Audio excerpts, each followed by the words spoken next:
Hi, everybody. It's the Week in the Tackle podcast, the podcast where we get together and tackle the things from the last week in football we thought were interesting. I'm Tom Rennie. Alongside me is MLS legend, Apple and TNT broadcaster, Sirius XM FC presenter, and a 40-year-old with the smoothest forehead in the business. It is only Brian Dunny Dunseth. Hey, Dunny, you all right?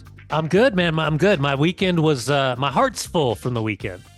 I got to Saturday morning, because I only have so many more Saturdays at home. That was my last Saturday at home. What am I talking about? Because I go to a tournament with Shia this weekend down in New Mexico. The following weekend, I go both boys down to Vegas. And then we're kicking off right into MLS. And I start in Seattle, have the game in Portland the next day. Big doubleheader.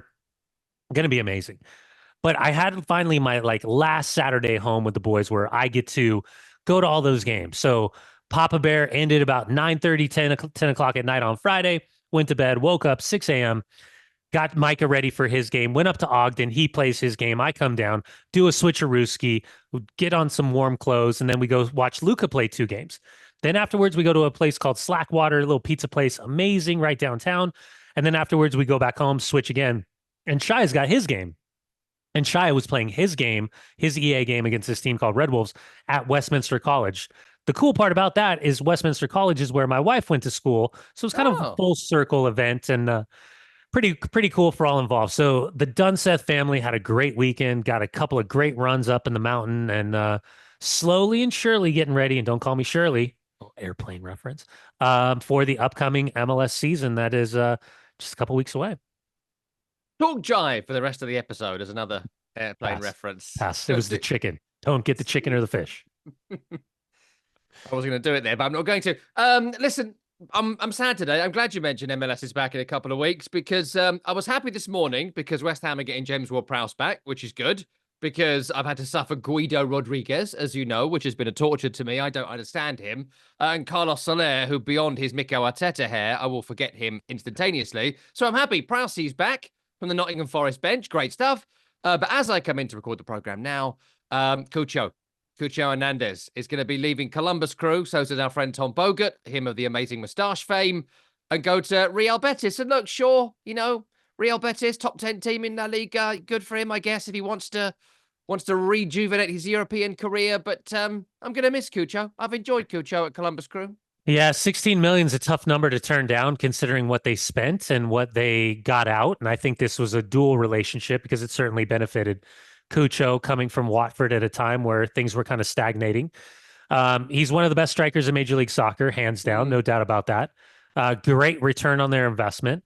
And he goes to join up with Johnny Cardoso and Anthony, who was named man of the match after his move on loan for Manchester United. Really intriguing. I mean, it obviously puts Columbus Crew right immediately back into the market for a DP type of forward. There's also news that potentially Steven Moreira, the defender, that Fenerbahce was looking at him as well. So there could be a couple of really surprising outgoing moves for Major League. This has been a weird summer, man. Driussi going to Boca from Austin, Lucho Acosta leaving to go to Estudiantes. Who else? No, sorry. Driussi was to River Plate. But then Alan Velasco went to Boca from FC Dallas. So these number 10s, these Argentine number 10s, there's a couple of people missing. But the new rule with Dejan Joveljic being bought by Sporting Kansas City for just cash, the new implementation of a new mechanism in MLS, leaving the LA Galaxy, Jack McGlynn leaving Philly and going to Houston. It's been wild. It's been crazy. This nuclear arms race of not only spending but selling as well has made for an interesting dilemma for my predictions for the upcoming season. I love how America, the world's most capitalist country and getting more and more capitalist by the year, has only just opened to the prospect in soccer of transfer fees in between clubs. I do find that so funny that America, everything is for sale to the point where you think things are getting cut, but they're not because there's a tax on this and a tax on that, and actually it breaks up into 9,000 different things. And I never know how much anything is in America. And all of a sudden, this extremely socialist sport has been transfer fees. We can charge people transfer fees. It, 16 million. Sorry, Tim. I'm enjoying that. I'm enjoying how the soccer is catching up with the rest of the country. That's wild. Well, and to your point, the value of MLS players are being recognized. Yeah. Because back in the day, if Boca or River came calling, it was almost like, hey, look how lucky you are. that River Plate and Boca actually wants one of your players, as Yeah. opposed to now this is a minimum of a 12 to $16 million transfer for outgoing for our elite players. But I do believe the mechanism, talking about Jovic and Jack McGlynn in particular, and maybe even Evander leaving Portland and potentially going to Cincinnati, those type of moves, I think are brilliant for the league in that the talent of the player is not leaving the league, it's staying within Major League Soccer. Yeah. So a new mechanism that I think is going to continue to allow teams to evaluate what is the best for them. Although a player like Jovic, because LA invested in a byproduct of their success, means that they have to make tough decisions. I would love to have like one outlier to where it's not a designated player, a young designated player, a U22 initiative, a TAM player, that like if you go out in the international market and you invest 1.5 million or so into a player, right? And that player has developed and grown and succeeded to the point where they deserve a new contract and deserve to be one of the better paid players in the league.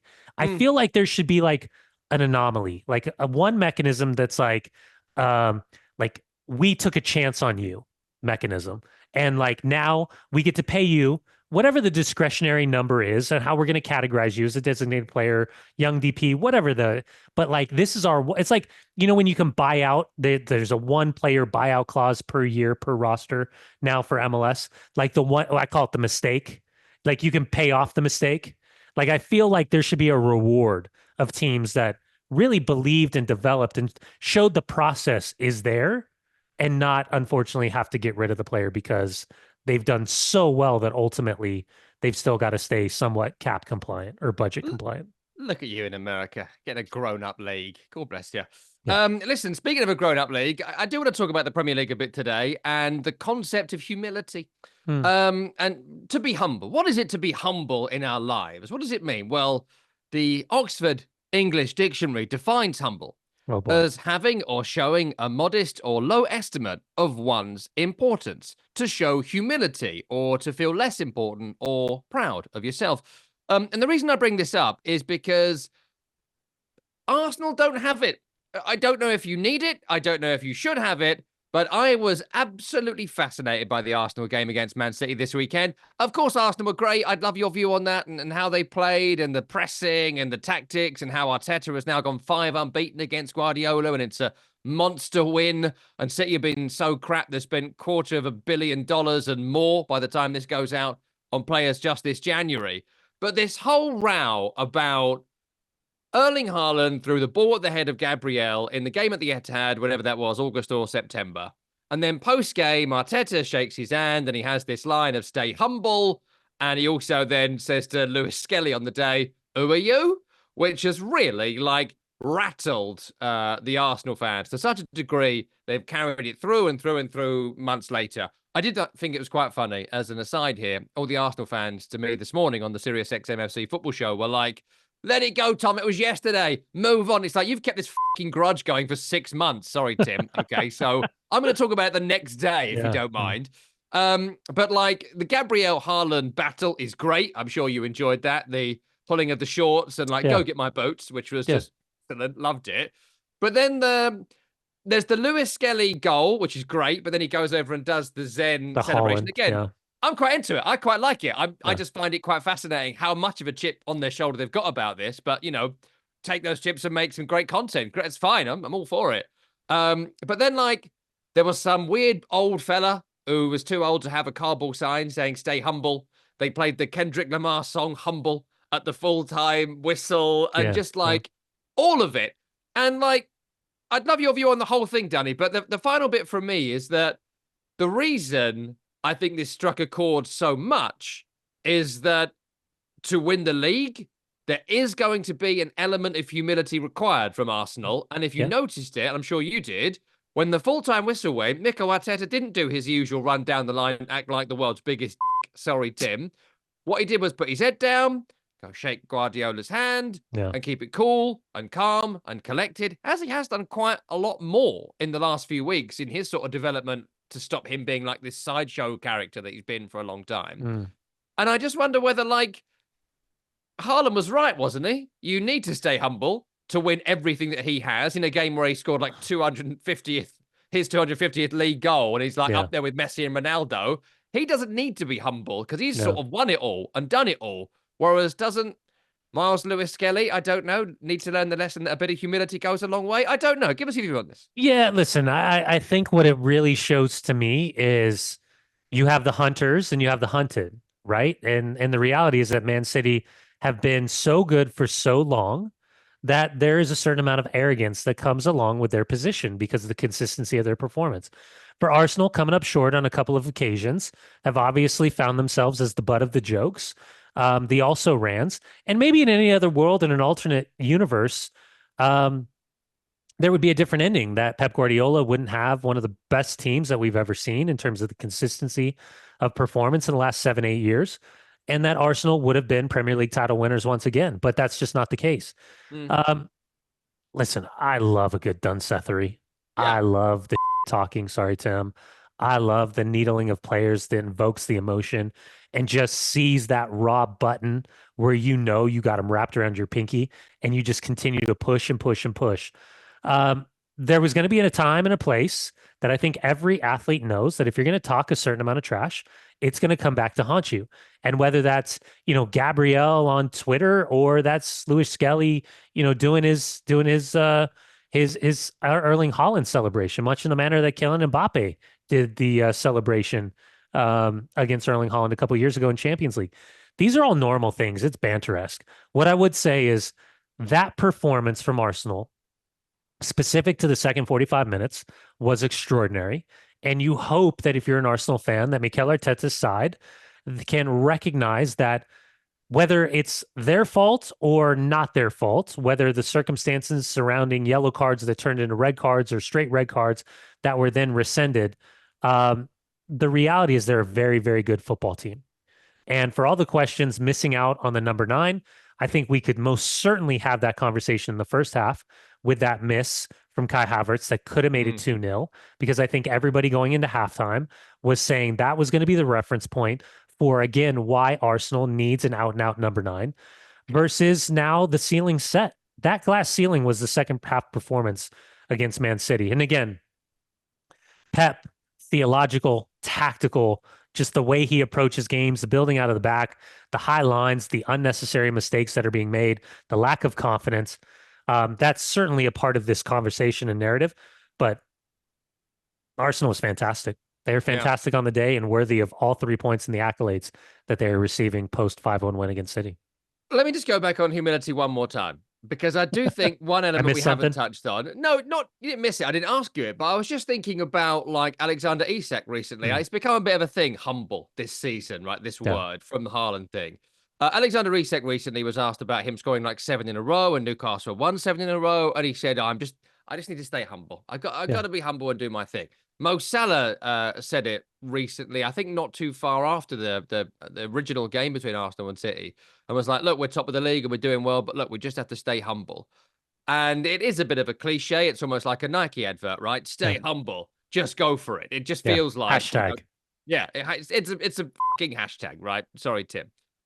How important in reality on a sports team is it to actually be humble? And what does that mean in practice for these guys? Are they just saying it for us, asking questions, for their fans to sort of calm them down? Or is there a practical purpose for them repeating this? Because we haven't come up with this line in the media.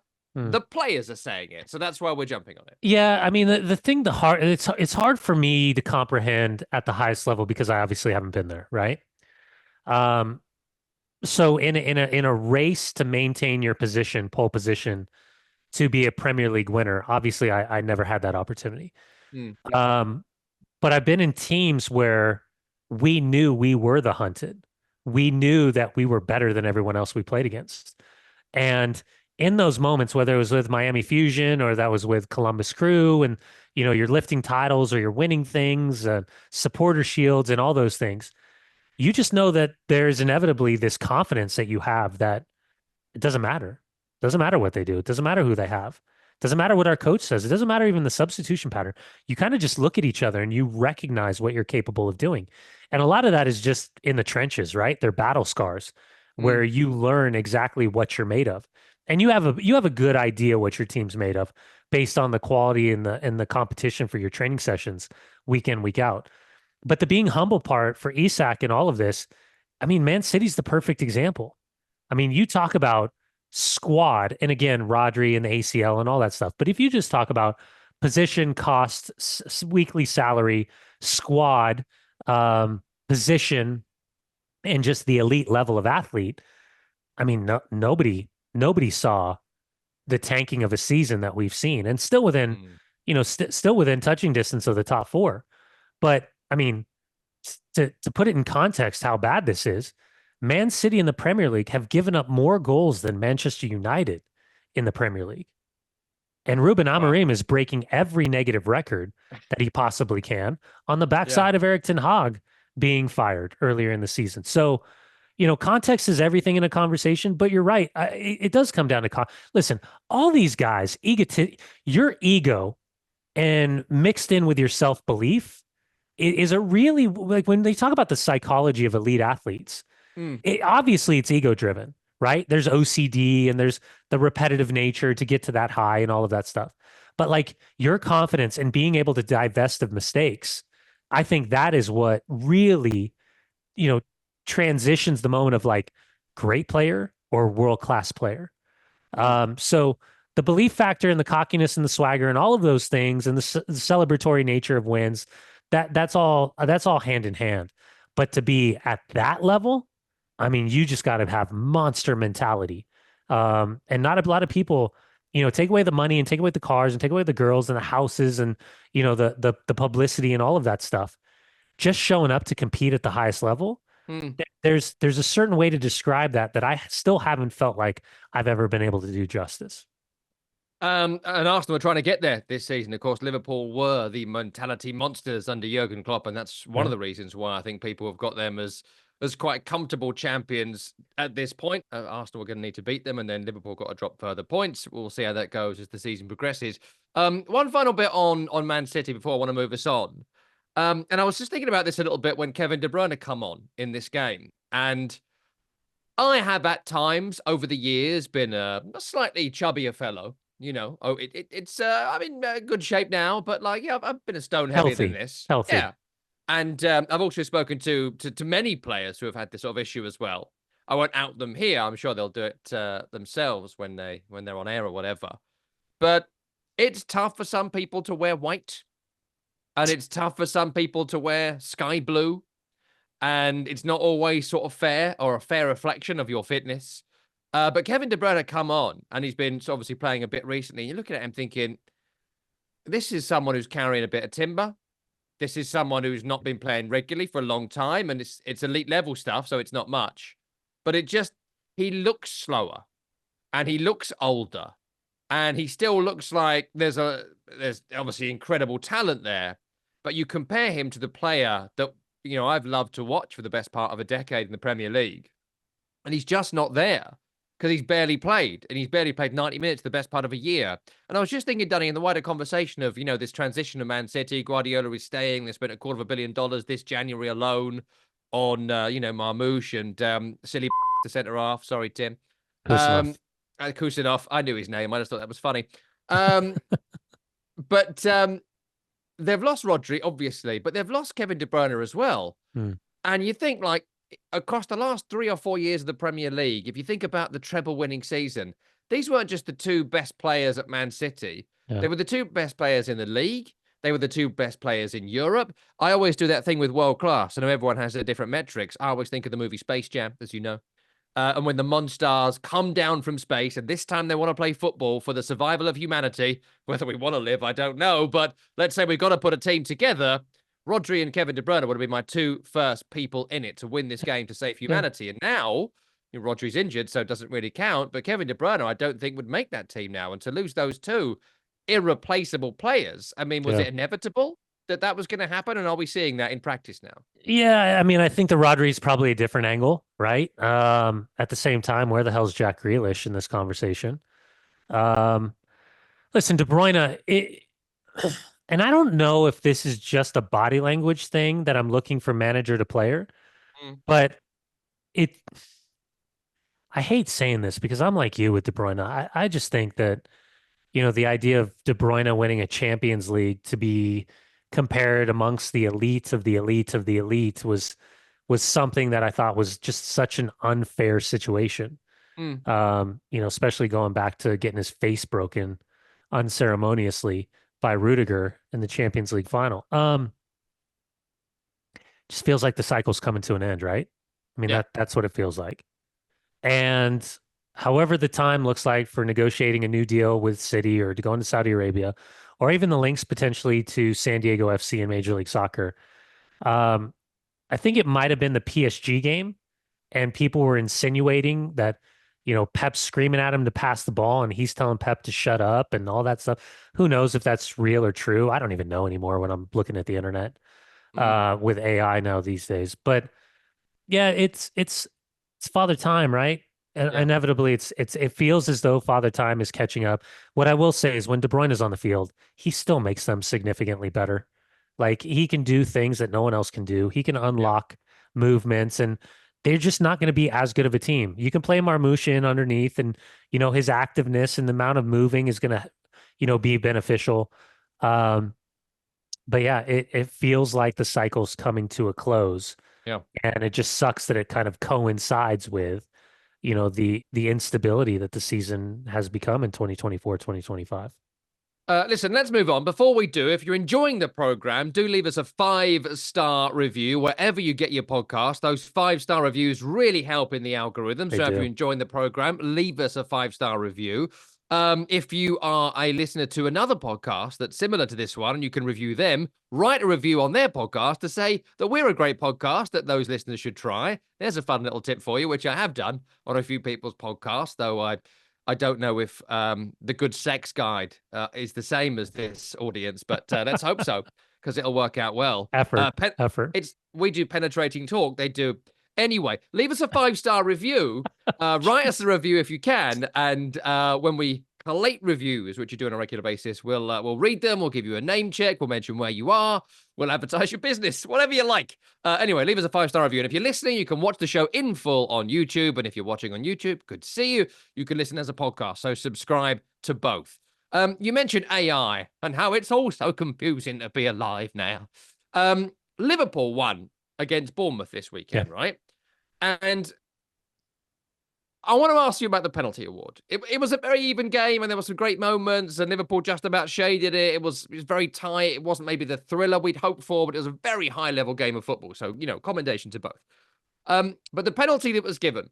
Now Cody Gakpo is running in, and it's Lewis Cook running next to him, and he goes down, and it's a penalty. Now Lewis Cook says on the field, and he's been sort of lip read, and so you can kind of tell he says, "Yeah, it was a penalty. It was a foul." I think he says it was a foul and it was given as a foul. It isn't reviewed particularly, and all that sort of stuff. Now, I have watched this back. I was in the green room before my commentary 2 or 3 hours later, watching it with a bunch of people, as I usually am on a Saturday. I can't see the foul. I have seen this from every conceivable angle, and it looks to me that Cody Gakpo has tripped himself up. And yet, it's just accepted it's a penalty. The reason I mentioned it with the AI thing is that it went kind of social media crazy post game and during the game. How is it a foul? Can't see the foul. I just can't see it. So I'm sure it is. I'm not trying to say it isn't, or I just don't know, but I can't see it.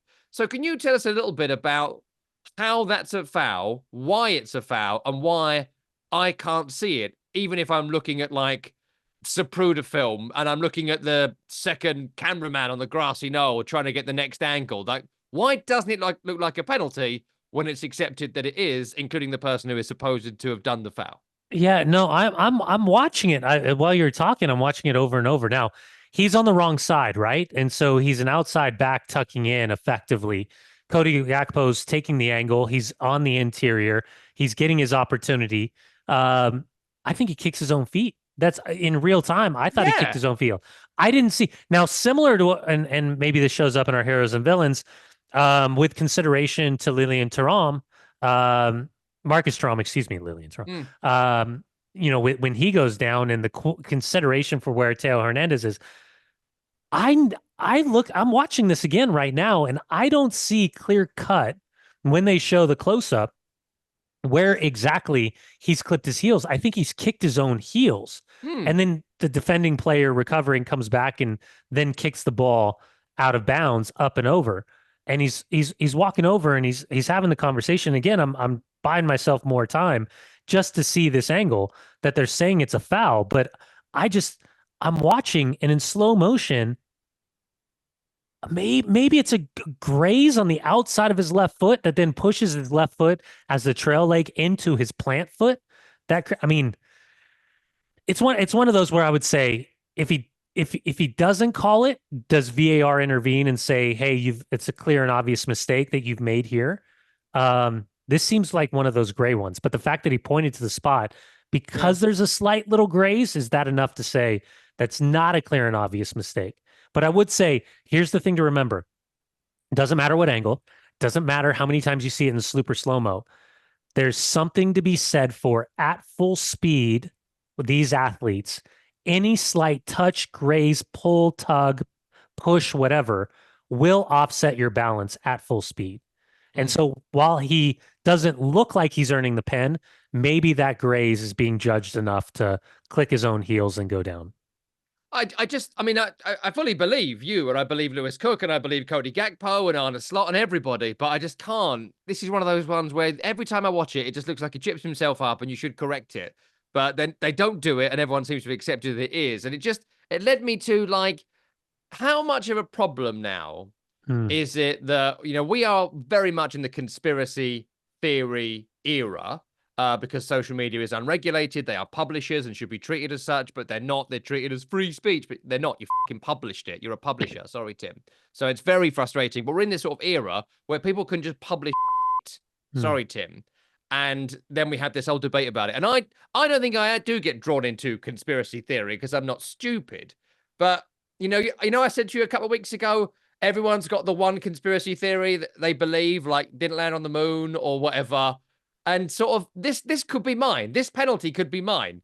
Like, I, I think it's kind of dangerous that we're all drawn into it and everyone's got their opinion on it, but I've got my own. I'm giving you mine now. And I think this can't be a penalty. There must be a wider plot here. How can no one see this penalty and yet this is not the foul you're looking for? How Yeah. dangerous is that? How much of a problem is this?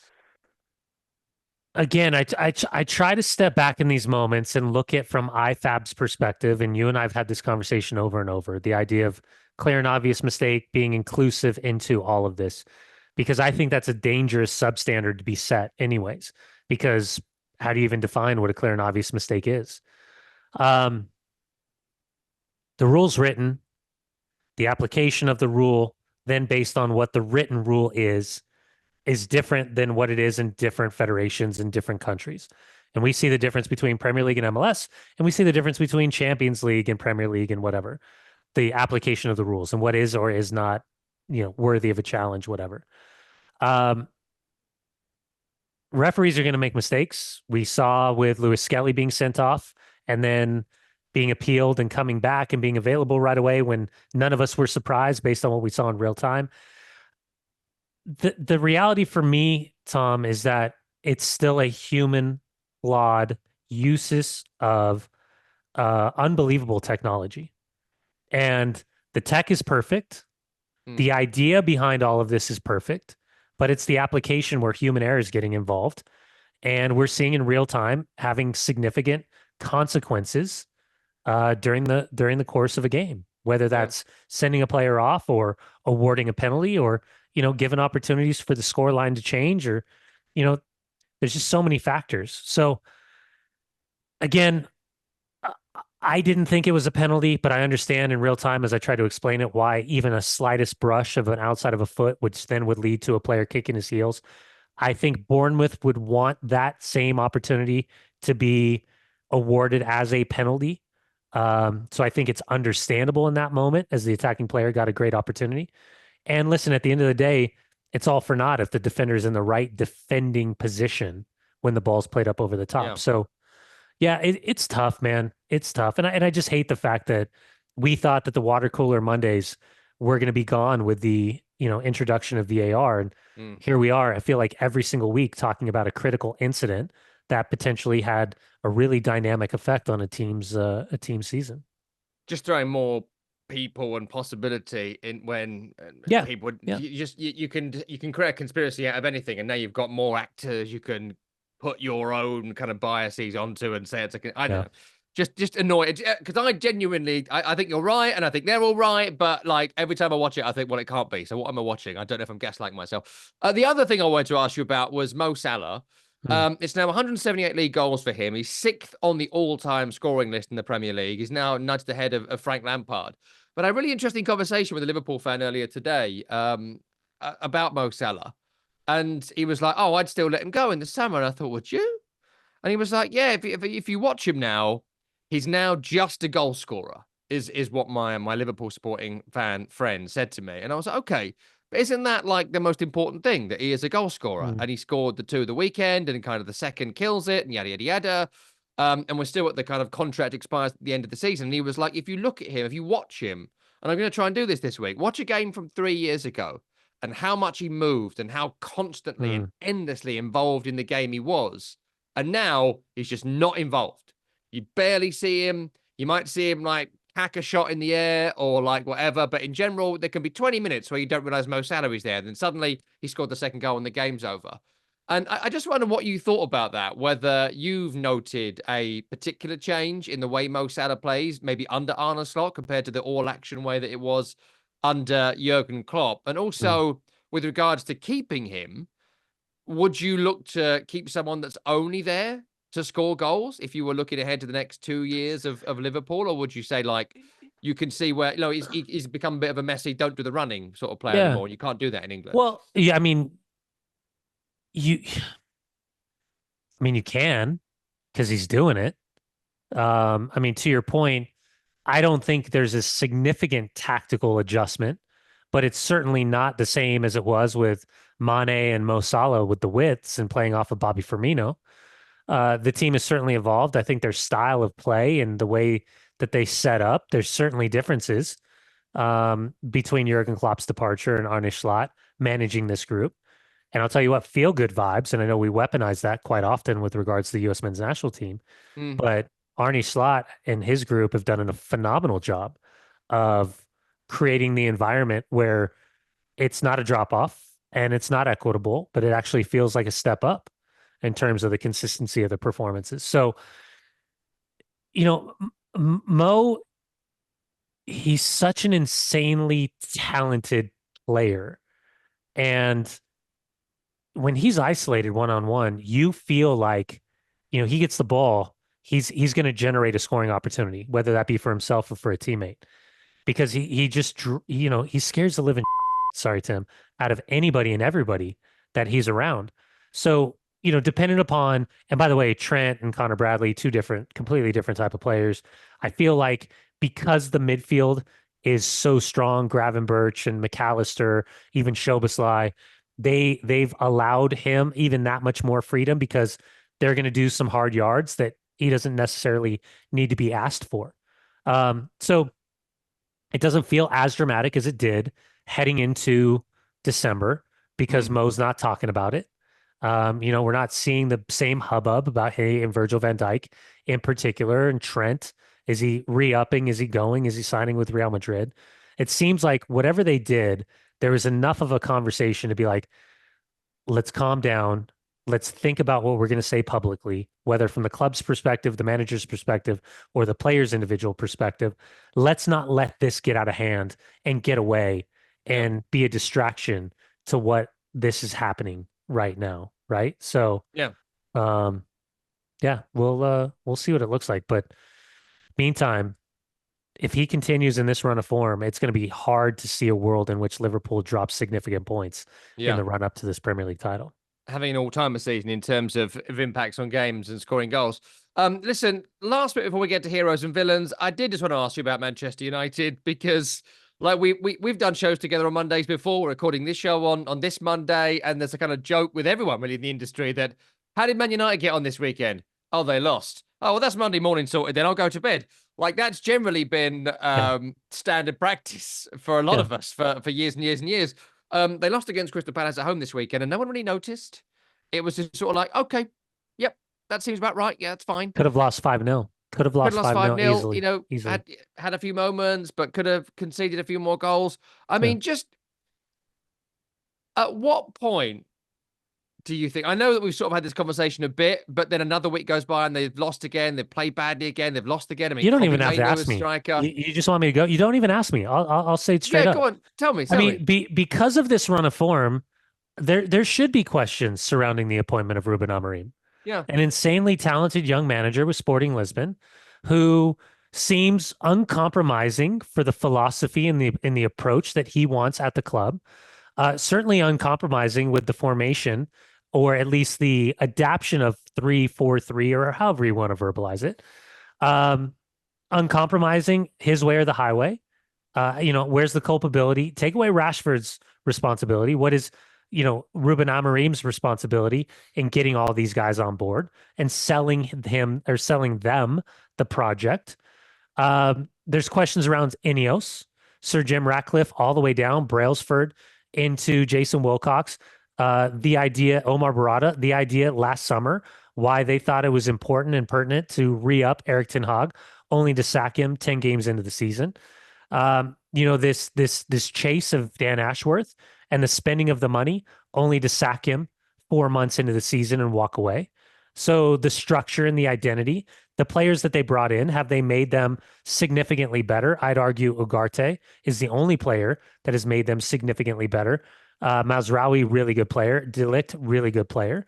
But still, Xerxes, Højlund, I know Højlund's a little bit different, but Xerxes hasn't panned out to be anything special. And then even floating the idea of selling Garnacho during the winter window was absurd and crazy in its own right. Anthony on loan to Real Betis. Sounds like Malacia is on loan to PSV Eindhoven. Obviously, Marcus Rashford going to Aston Villa, which I think is genius for Monchi and Unai Emery, because you're giving him Champions League football. You're giving him the carrot of chasing down a Champions League spot and playing for a club that has an incredible history, while having the chance just to play and egotistically prove that Amorim was in the wrong and you were in the right, and potentially having the Jesse Lingard effect at West Ham that he can now have at Aston Villa that springboards him back into being a full England international. And then just this all of these results where bad results, they can get up for the big games, but have they not got worse, Danny? Sorry to jump in, but have they not got worse? Like, they haven't gotten better. Wanting to come in the summer. Yeah, Amorim, he didn't want to come in now. That he's kind of said that pretty publicly, but they made the move and did it now. It's their 7th home defeat of the season, and his amount of home defeats at this point of his managerial career at Man United is the worst of any manager that they had since 1893. It has got. I would argue it deserves to be questioned. It deserves to be questioned. Yeah. Like what? Just so here I was having this conversation yesterday. I was down at Real Salt Lake practice, and I was having this conversation with a couple of people. And we were talking more philosophically about the change of a system from one year to another, and certain formulas will be very creative to have a free player, the number 10 type of player in MLS. Then you'll have the hybrid of a 4-2-3-1. Then you'll have this 3-4-3 attack, but then you'll defend 5-4-1. So what you're seeing is a metamorphosis of positions for different teams. But our point was, isn't it incredible that if you have just a out and out left back or an out and out right back or just an out and out number 10, that the moment that you change a position or you change a tactic, that you go to 3 in the back, that all of a sudden the ask could only be 5 yards of a distance, but now that player feels so uncomfortable in that new space of 5 yards difference that his mind is completely shattered for what's my role? What are they supposed to do? When they get the ball here, am I supposed to do this? If they don't get the ball there, where am I supposed? Like, you're starting to think on both sides of the ball for 5 yards. That's completely shattering everything that you knew. That was just this repetitive, nuanced blind balls being played into space and all of that. So, and by the way, Lisandro Martinez going down with the ACL confirmation today is absolutely devastating for the quality of the player, the consistency of the performance, the locker room presence, the mentality on the field. I know everyone hates him, but he's one of those guys that if he's yours, you absolutely love him because he's just a killer mentality. That one's devastating as well. So if I'm talking big picture, I Mm, recognize the difficulty for Amorim to come in and change a culture that everybody's been talking about for the last 8 years, how bad it is, the open heart surgery that Ralph Ragnick was talking about. At the same time, I'm still a fan, still want him to win. I don't want him mm, to lose at home 2-0 to Crystal Palace when it could have felt like it was 5-0 to Crystal Palace. Am I sympathetic to where this group is, what Ineos and the leadership has taken over with regards to weekly pay packets, cost of player, and the absurdity of some of the lack of talent for being a player at that club? Yeah, I'm certainly frustrated, but I'm sympathetic as well. Will we look back and say January, the lack of signings was more about cleaning the slate to get players out to, figure out this financial fair play, profit and sustainability conundrum that they find themselves close to? Maybe. Have they, mm. set themselves up for the summer transfer window? Absolutely. But in the meantime, I don't want to watch this. This isn't fun for me every single weekend to wake up on a Sunday at 6:45 in the morning when it's the one day I get to sleep in to watch that type of abomination at home against who, by the way, Chris Richards. How good was he? I Played mean, great. Garnacho was in his back pocket the entirety of that 90 minutes. I thought his performance was extraordinary. Yeah, And Mateta, your boy, who I think you're coming around on. What is it? yeah, 6 goals in 5 matches now. yeah, yeah. He looks all the parts. So, um, yeah, it's mind-boggling. I thought it was going to get better immediately, and that's been far from the Yeah. truth of what we've seen so far. I mean, the way it's going, I do. I mean, there won't be, but there'll certainly be fans at least. They'll be like, "Do we want to continue with this into the next year? This continues for 3 or 4 more months." They're not going to go down, obviously, but Yeah, if you finish 15th and you lose another 2, 3, 4 home games between now and the end of the season, I wonder what we're doing in our final show of this run of this podcast. We'll yeah, see. maybe, Um, maybe. Listen, let's get to heroes and villains. I don't want to run out of time. Give us a hero of the weekend, Danny. Who needs to be picked Oh, out? it's your boy Moyes. 3 consecutive wins at Everton, 9 points away from the relegation battle. And I thought he was genius when he was referencing the idea of moving into the new stadium and at the same time making sure they had a proper send off for the history and the culture that is their current stadium. So I'm going to go Moyes. Very, very quickly. I think you can see everything that he's trying to accomplish in terms of technically and tactically the style of play. Seems like he's settled them down. There's not as much. They still have the grittiness, but not set up just to be gritty, maybe Mm. as Deitch ball, as we've seen in the past. But the freakins, man, the freakins, they've done a pretty good job so far, and at least they've got this one major call right. Moving on from Sean Deutsche, and bringing on the Moisaya. I mean, on this, just to build on that, I do think that conversation that was widely reported between Sean Dyche and Dan Freakin, I can fully believe it. And you've got to give credit to Sean Dyche here. I know he got paid off or not, so fine. That's what happens in this industry. But like he had said to Dan Freakin, I cannot take this group any further. Like this is as far as I can go. And David Yeah, Moyes, after 8 months of being out of the game and 3 months of holiday, a couple of months of media, then wanted to get back in, is obviously going to come in refreshed, and he's got great ideas and great experience. Has been able to add to it immediately. So that bit of him being able to say, I can't go anymore. I would love to leave, please. That in itself has been obviously a refreshing thing for the players and the club. I have them as my villain oh, only because. So David Moyes, as you might have seen this, was West Ham manager for 4.5 years. Before that, he was West Ham manager for 6 months. They did that fucking kickoff. Sorry, Danny. Every single game for the best part of 5 years. Not only at the start of one of the halves, but also every time they conceded. Did I say sorry, Danny? Sorry, Tim. Every single time, right? He goes back to the goalkeeper and he blasts it long to what was supposed to be Thomas Soucek, who hmm. heads it down to someone else who goes on to score. Never worked. Not one time did that goal go in for West Ham during 5 years of David Moyes' management. The goal they scored this weekend was the fourth fastest goal in Premier League history, 10.18 seconds. And it's worked for David Moyes in his third game back. Whereas it Amazing. didn't work for us in years and years and years of them trying it. So the villain is, I don't know, also David Moyes That's for amazing. saving this up till he went back to Everton for this to happen. Give us your villain, and I'll wrap up with our hero. Yeah, this was more of the verbiage surrounding referee decisions. So during the Milan derby, AC Milan, Inter Milan ended up 1-1. Thuram gets touched from behind. Excuse me. Heel kind of gets touched, clipped, whatever. Referee says no penalty, goes down in the box.